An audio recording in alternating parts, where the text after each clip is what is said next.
You are listening to the Girl Talk Podcast, Season 2, Episode 2. And my name is Carol. This is Alicia. Hey, I'm Tricia. And we're going to tackle a hard subject because, you know, the holidays, choo-choo, they're coming. They are. And for some of us, holidays are hard and for different kinds of reasons. So we're going to tackle that today. Tricia, of course, this will be your first Thanksgiving and Christmas without your mom. And so first of all, how you doing? I thought I was doing okay, but I just almost started crying when you started bringing up this topic. Yeah. I mean, I'm doing okay. I'm doing fine. You know, life is continuing, and we are doing our thing, and I am trying to enjoy moments with my father, knowing that I'll look back on them and be grateful for them, even the harder ones. Yeah. My sister and I are getting along well and working well together, and my husband is really trying to help and all this stuff, but I miss my mom. Sure. Yeah. I miss my mom so much. Yesterday I was in tears. I had 8 minutes by myself, you know, and it's those moments that you have 8 minutes that it starts to dawn on you. Yeah. And knowing that the holidays are coming up, I was just crying because I just miss her so much. And I will say this, I will say that God has been very good. He's been so good and provided me with comfort and provided me with love and reminders that he is there. And when I would pick up the phone to call my mom and tell her something or share something with her, ask her advice or ask her to pray, I try to pray in those moments. Yeah. And instead of seeking her, I go to God. Well, I learned that in my support group, and it really has been very powerful. And the effect of it draws me closer to God. And it does. So there are good things. Yeah. But the holidays without my mom, how am I gonna go through that? I don't know. I really don't know. As we get ever closer, I start to dread being in the room, and it's like the elephant that nobody wants to talk about. Right. I'm really the only one. I'm like the loudmouth in my family that's like, is anybody else missing mom right now? Like, because I totally am. Yeah. And everybody else would rather talk about the turkey. Yeah. But I kind of push the subject because I need so much to just acknowledge the difficulty. And I'll tell you this. This is interesting. One of those Facebook memories popped up the other day, and it was a picture of my mom and me, and I said, it was weird. I said, trying not to take a minute for granted. Somehow, I think because I had a couple of friends whose parents had passed it, that it was on my mind a little bit to try to appreciate the moments, and thank goodness that I did and was able to. But well, and your dad's going to have a very different holiday season this year. yeah, he's going to be gearing up for another surgery. Right. So all of that is happening. So, But I think you bring up an interesting point. I don't know if it's like, because I've lived in the South my whole life, so I don't know if it's like, if this is like a cultural thing or not. Alicia, you can be our our unsouthern northern friend. But I think, especially in the South, we like to don't mess your makeup up. I mean, your mascara. Let's talk about something else. And I think the fact that you're realistic about what you expect from the holidays is a healthy step, really. Yeah. Because when we went through that, the first holiday season without my dad, I felt like everybody wanted you to just, move along. Go on. But it's really not about what everybody else wants. And that's what I would give you. I would say, cry if you need to. Sit down and I did this. I'm a writer. I love to write. And so I sat down and wrote Dad a letter at Christmas time. That's precious. And, like a Christmas card or something. Yeah. And I was just, telling him kind of what had gone on since he passed, And it was cathartic for me. And I think that was the hardest thing, is like trying to pretend that it didn't happen when so much of the landscape of your family is different, Yeah. So do what you need to do. I think we need to give permission for each other to be in that place and to say, I'm not feeling it today. I don't want to, watch Hallmark Christmas movies. I want to, and it's okay. I have a lot of friends who give me a hard time because I'm a day after Thanksgiving, put up the tree. Day after Christmas, she comes down. That's really? No, like December has always been a difficult month for me. But since Dad died, I'm even more. And my daughter absolutely loves Christmas. Like, she would put a Christmas tree up in My kids are July. like that. She's already doing the countdown. Yeah, she's Yeah. already, Like, and they people are love like, you need to put up a tree for her. And that's a hard thing for me. Yeah. Because there's so many memories that I have of our family, when we were younger, putting up the tree together. And Yeah. my dad never was involved. He sat on he put it in the stand and made sure it was straight did and the it hefty wouldn't work. fall down. But other than that, he would just sit on and he'd go, yeah. But there were so many funny stories and memories around that. But so for me, that's a harder thing for me to do. Do you think it's helpful for some people who may say, like, listen, I'm just not into the holidays this year. I'm not even going to decorate. Like, I know especially people that become widows or widowers. I think it's a fine line. And they're like, I'm not doing anything. I don't want to celebrate. I don't want to do that. I think it's a fine line because there were, for different reasons, not really because of grief, but there was a Christmas where I did not want to celebrate, like, at all. And I had friends, they were like, we're coming to your house and putting up a tree. And I'm like, no, you're not. I won't be home. And they caught me at home and brought a tree and decorated it and put it up. And that was a time where, that I needed because I was really in a dark place. And that was why I didn't want to celebrate. So I think there's a fine line, but there you really have to have a good relationship with somebody to know when to push and to know when to back up. You have to have a lot of emotional investment before you do that. Well, I'll tell you something that I'm learning through some of the grief work that I've been doing is you have to create a new normal. And so you participate in that. And the new normal might not be the old normal.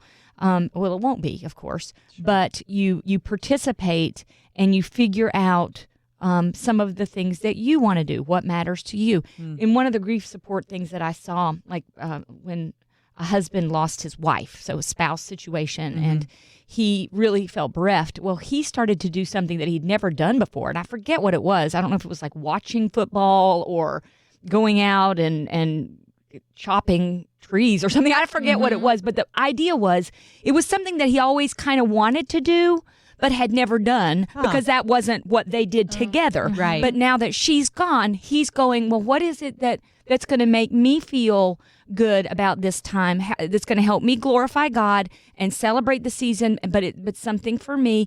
And so he created this whole new normal and new hobby for himself that's helped. And that's, I think the deal is you create the new normal, right? And you participate in that.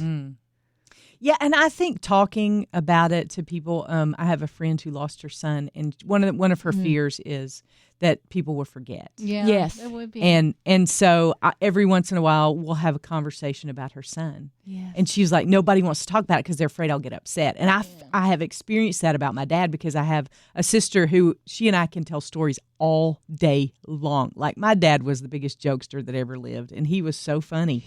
and so I tell stories all the time around here, and that's kind of my therapy. And everybody's not like freaked out because I'm talking about my dad again. But I have a sister who shares that. Now I have another sister who doesn't like to talk about it. It's hard for her. And so we'll do that when she's not with us. But I think it is to give each other permission to talk about it and to remember that person, and to remember all the good things. Yeah. Instead of just remembering the empty ache that you have because they're gone. Yeah. But I also think there's another kind of hard that the holidays, because anytime you get people together, people it's are true. crazy. Present company included.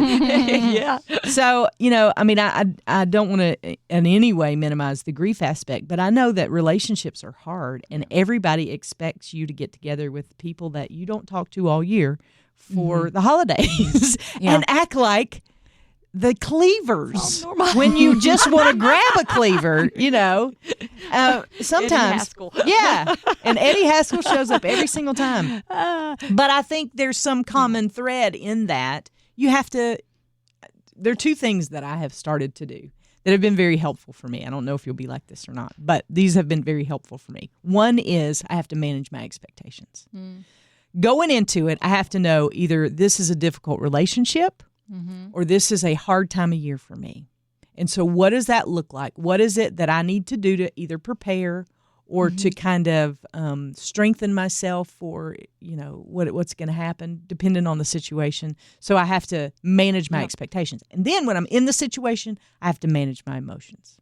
Because during the holidays, we just tend to hand out the keys to our emotions and go, y'all drive for a while. Oh, that is a wow. What an bad analogy. plan. Yes. Well, and I think Yeah. people need to give themselves permission to kind of have a little more control over the day. So like Thanksgiving is sometimes it can be a very long day, a very long meal, but if you're going to be in a situation where you're invited and you know it's going to be hard for you, maybe because it's the people, maybe because it's the conversation that may happen, you can say, listen, I'm not going to engage in politics. If that's the issue with my family and people are going to talk about politics and everybody's going to get riled up and get in a fight, Oh, my word. maybe you can go into it and saying, you know what?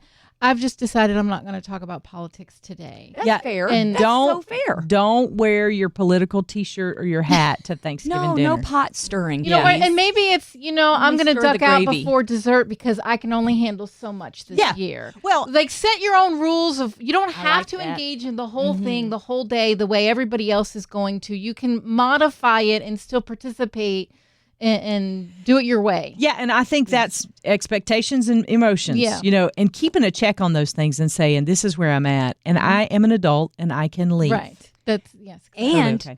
what's the first thing that falls off during the busy holiday season?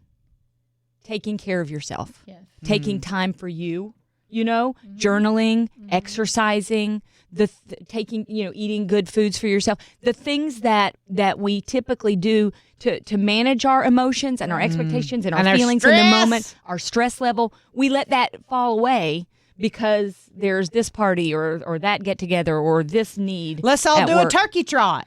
Turkey trot. We'll is a like good each idea. other a lot better Turkey at the trot. end of the turkey trot. Let's trot. Yes. Trot before the turkey. Seriously, though, do those self-care things. I'm Yeah. going to. Oh, yes, I will definitely be trotting. Yeah, I don't think because earlier on in my life, I didn't realize the value of the mental benefit of exercise. I just thought it was always a physical thing. Now that I realize the mental benefit of it, I'm like, I am hooked. But then, like, people around me start to say, "Don't you need to go for a run?" Like they see it and they're like, "You gonna get to go to the Y today?" Like. Time to trot, baby. And I know it's time to trot. Time to shuffle's what I call it. But I think having those people around you too who can like see those triggers and say, and I would say too, set up a debrief. What do you mean by that? Yeah. I mean, if you have a close friend Oh, yes. that you could say, "Hey, could we have coffee the day after Thanksgiving?" So you can let it all out. Oh my Get goodness. it Maybe all we out. can do that. Love the girl talk debrief. Yeah. Yep. And you can talk about what happened and how you're feeling and just kind of release all that because here's what happens. If you don't do that, if you don't debrief after Thanksgiving, you carry it to Christmas. And all those same people going to show up. Every one of them. And I don't think there's a no sleigh Christmas trot or no. what. We You got to could wait start till New one. Year's. But The Santa saunter. yeah, there you go.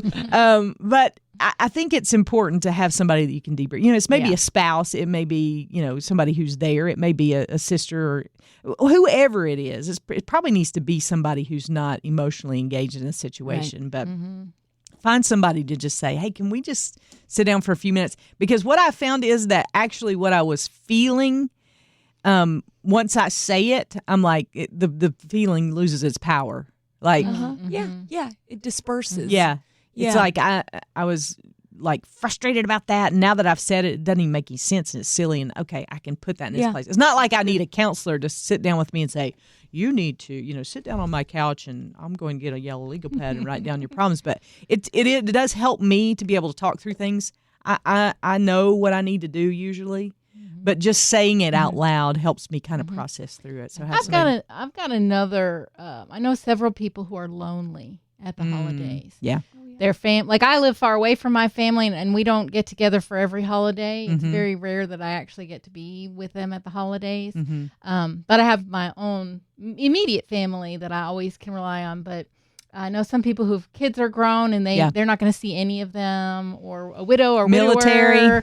military families. What can we share with them to encourage them during? I mean, that's super hard for them to be alone. Well, it is hard. I'd say pull an extra chair up to the table and have them come on, you know? I mean, I think life looks different for everybody, but if you're plugged into a community and you know of some, I know of people who the communities I believe. When I was in college, a lot of kids didn't go home for, depending on where they live, they didn't go home for Thanksgiving. So there was this one couple every year. They just opened up their home, and anybody was welcome to come for Thanksgiving dinner. And they fixed a couple turkeys, and it was like you just knew that you showed up at their house, and it was fine. If there were kids who didn't get to go home for Christmas break was a little different because it's longer. But if you couldn't go home for Christmas, they had things all the time. So I think you just have to pay attention. You have to have your radar up, and sometimes it's okay to raise your hand and ask for help. That's what I was thinking. Yeah. Imagine, put yourself in that position if someone said to you, hey, I don't have anybody to spend Thanksgiving with or Christmas with. Do you suppose I could come over or something? How grateful would you be to have them? Because sometimes you don't know. You could send them to your family and you just stay at home. That's true. Do a little switcheroo. The old switcheroo. No, it's bait and switch. But I do. I think it's kind of like two things. If you are alone and you don't want to be, I mean, some people may want that alone time, but speak up and say, I'm going to be alone. So if you hear of anybody who has an extra seat, let me know. Yeah. And then we need to be the ones that if we are having a dinner or get together to reach out and invite, look for those people who, and ask them, what are you doing? If you know it's someone that has family that travels or they're not always going to see their kids or something like that, right. To invite, to be the inviter. It makes the holidays less hard when you're making somebody else's holiday less hard. Yeah. And what was the holiday all intended to do? Bring us together. Yeah. Help us focus on our blessings. Mm-hmm. Christmas, celebrate Jesus' birthday. Amen. And to know that there are better days ahead. The best is yet to come. There is hope. All those things that you can share. And it may not look like a big turkey at the head of your table. It may be like y'all going to Bojangles and getting you a Bo biscuit for Thanksgiving. I mean, there are all sorts of things. Don't think there again. Manage your expectations. Right. A new normal. Thanksgiving looks different for everybody. Christmas looks different for everybody. Just find ways that you can reach out. And if you are lonely, if you are struggling, don't be afraid to reach out to somebody. Raise your hand. Let people know that you could use a friend. And if we can do anything for you, pray for you, help you pray through the holidays. We're going to post some prompts on the Facebook page and get you engaged in the conversation there. So make sure you check that out. You are always welcome to email us, girltalk@thelightfm.org. We love you so much, and we pray that your holiday season is full of turkey trots and not any stress. No stress at all. But if it is, we'll be right here for you, and I'm sure that'll be an episode down the line somewhere. But we love you so much. Thank you for being a part of the Girl Talk podcast, and we'll see you next time we gather around these microphones.